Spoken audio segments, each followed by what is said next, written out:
The story goes that when Ali bin Abi Talib was Amir al-Mu'mineen, and not only was he Ali bin Abi Talib at the time, he was also what? Amir al-Mu'mineen.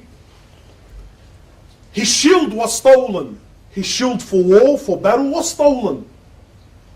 Please try to live this story, and I'll try and stop and inject a few things that I feel are very important. But please, just a couple of minutes left, try to live the story with me.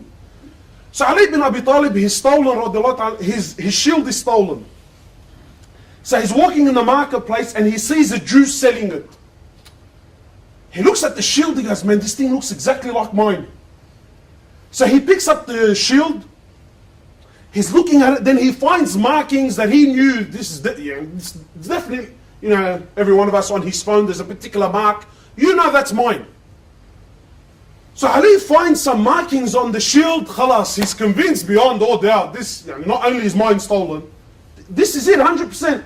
So he says to the Jew, he says, "Oh Jew, this is my shield that you're selling.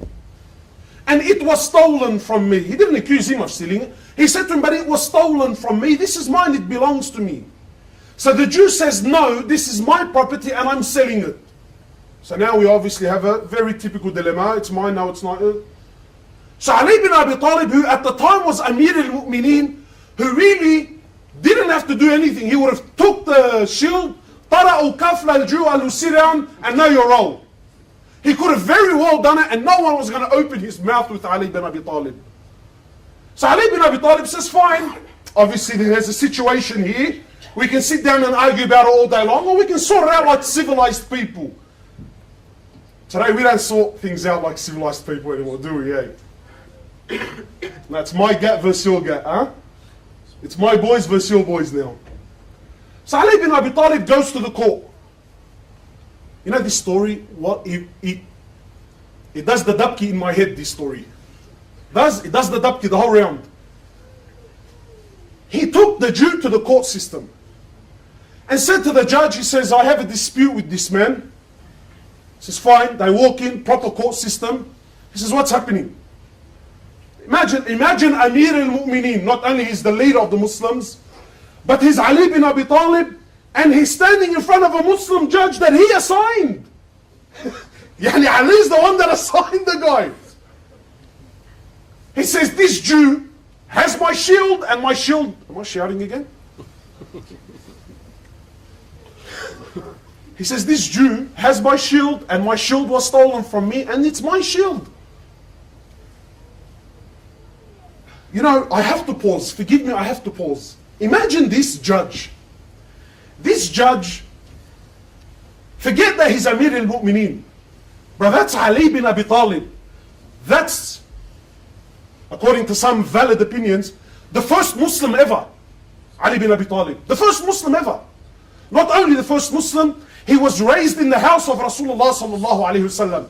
Not only that, the Prophet of Allah promised him Jannah countless times.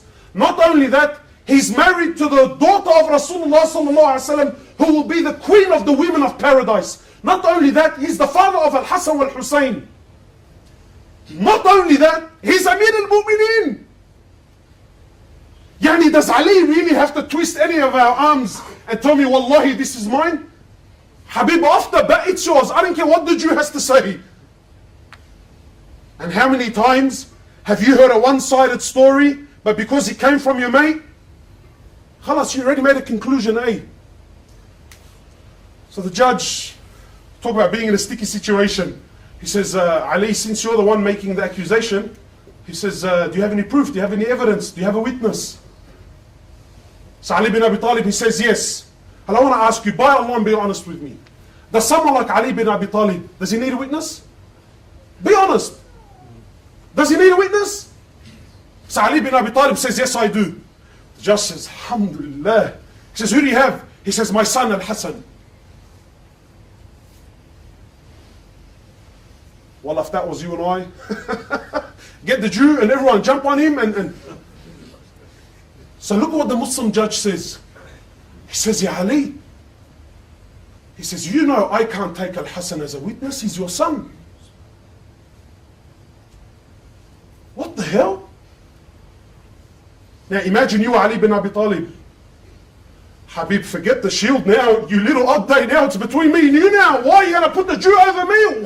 Left and right. And what do you leave so I can spray your house? So Ali bin Abi Talib, he says, I have my son Al-Hassan. So the judge says, he says, Ya Ali, please man, do you have anything else? He says, no, Allah, that's all I have. He says, since that's all you have, and the only witness you can give me is your son, he says, then I have to rule in favor of the Jews. Stand for the haqq even when? Even when? Even when it's against yourself, even when it's against your dad, even when it's against your Amir, even when it's against a Muslim. Stand for the haqq, because that's the quality of a believer. Call a spade, and don't call it a big spoon. If your brother's in the wrong, swallow the pill. I'm not saying you turn your back on your brother. I'm not saying that you let your son go. I'm not saying that you, no. But call it for what it is, and take a role for making the wrong right. That's what it takes to be a man. So I'm not saying that, if my son did something, I'm not telling you to abandon your son and leave him. No, that's not what's being said. No, you stand by your son. Of course, that's your son. But you call it for what it is. If he's in the wrong, you tell him it's in the wrong. And you take a stance for the haqq, and you try to make the wrong right. So the Jew, he doesn't know. He's thinking, what did I smoke this morning? Am I seeing this? That's Amir al-Mu'mineen. And he took me to a Muslim court in front of a Muslim judge, and he ruled in my favor. So the Jew bears witness. He says, Ashhadu an la ilaha illallah wa ashhadu anna Muhammad Rasulullah, and he accepts Islam. But for you and I, the most amazing part of the story is, wow, at the end the Jew accepted Islam. Habibi, that's not the amazing part. The amazing part is even when the judge ruled against Ali bin Abi Talib didn't kick up a stink with the judge. The Jew, when he seen this, he accepted Islam, and he says, by Allah, this shield does belong to Ali bin Abi Talib. It was stolen from him, and yes, I was selling it in the marketplace. Sometimes you take a stance. You take a stance in batil. You take a stance in the wrong position, thinking that you're trying to twist the situation to swing it your way. What you don't realize is, if had you just stood for the haqq in the very beginning, even if it's bitter, trust me, in the beginning nobody likes it. Trust me, those who take a stance in the beginning, no one likes them in the beginning. No one likes them. I remember years ago, years. I lost count how long ago.